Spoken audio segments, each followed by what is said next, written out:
to Happy Holy Habits.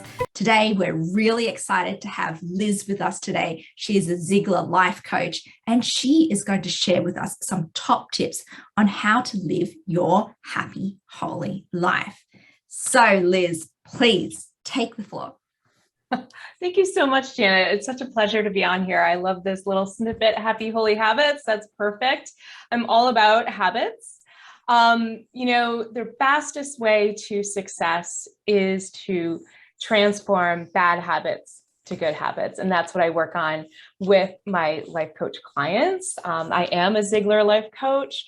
I am a wife and a mom to 3 boys, and I obviously run a coaching practice. So I have a lot of things in the air. So I can definitely identify with those of you who may be feeling like there's a lot of chaos going on and you would like to manage that and have a little peace of mind and find that joy again. And that's really where I was along my entrepreneurial journey. And then I discovered that, yes, peace and achievement can all live in the same place. You don't have to have that constant hustle mentality. It's okay to rest.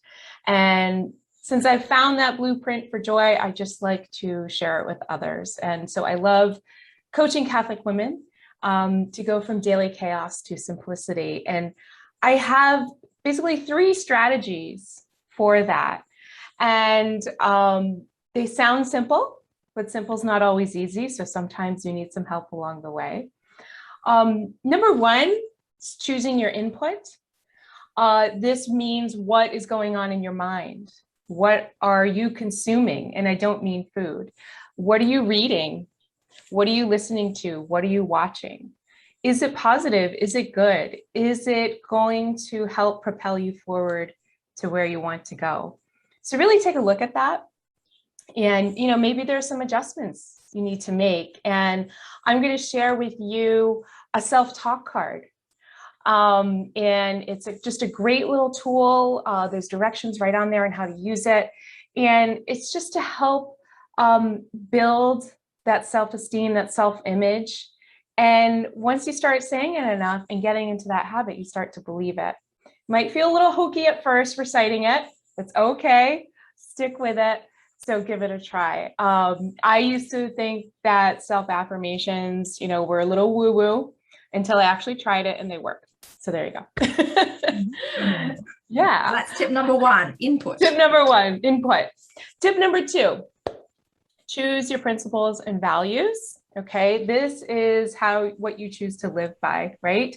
I have a strong faith foundation, so that drives a lot of what I do. But even for those of you who may be listening and maybe you don't identify with a certain faith, you still have principles and values that you live by. And are you being true to those in your daily life? So really take a close look at that and maybe pick out some words for yourself that you want to live into and just keep them in a prominent place. So you always remind yourself of where you're headed and what you're working toward. So that's tip 2. Number 3 is choose to be persistent and consistent. Okay. So persistent, it means you just keep going, right? And consistent is that daily habit, that daily activity. And again, building habits, it takes time. Dr. Caroline Leaf shares that it takes about three cycles of 21 days, so about 63 days to build a new habit. So if you're trying something and you're in the first few days and you quit, you didn't give yourself enough time. You really didn't. So keep at it and you will see the fruits of those results. So be persistent and consistent and celebrate yourself. Celebrate those changes that you're making. Because these are not easy and the little steps add up over time. So those are my top 3 tips. And like I said, I have that self-talk card for you. So check it out. Mm-hmm. So just to reiterate again, these 3 tips, do they build on each other? Are they, are we supposed to do them one after the others consecutively? They really work together. Because if you think about it, I'll give the example of the self-talk card because that's what I'm sharing with you today. So that's really building a new habit. if you decide that you're going to read that daily, then that's being persistent and consistent. Okay, so that's checking off number 3. It's checking off number 1 because that's your input, what you're telling yourself, what you're reading, and that's positive and good and affirming. So that's great. And it's also, it sets up your principles and values. In the self-talk card, you'll see, it's about being the best person you can be. So it really checks off all those boxes. So yeah, they all work together. And, you may feel like it needs to go in steps, but you'll find that it all just works together beautifully. Oh, awesome. Thanks so much. Any last comments or little other bits of homework that we can implement other than this this little card that will be given? Yeah. I would just say the biggest thing is start small with whatever you're doing.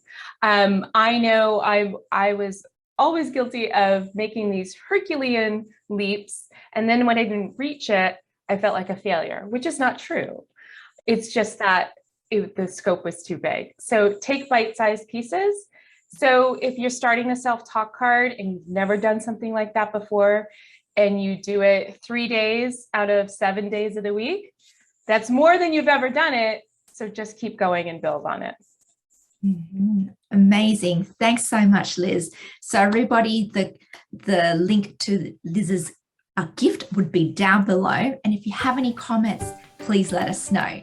Thank you so much, Liz. And thanks everybody for listening. Thank you. Thank you, Janet.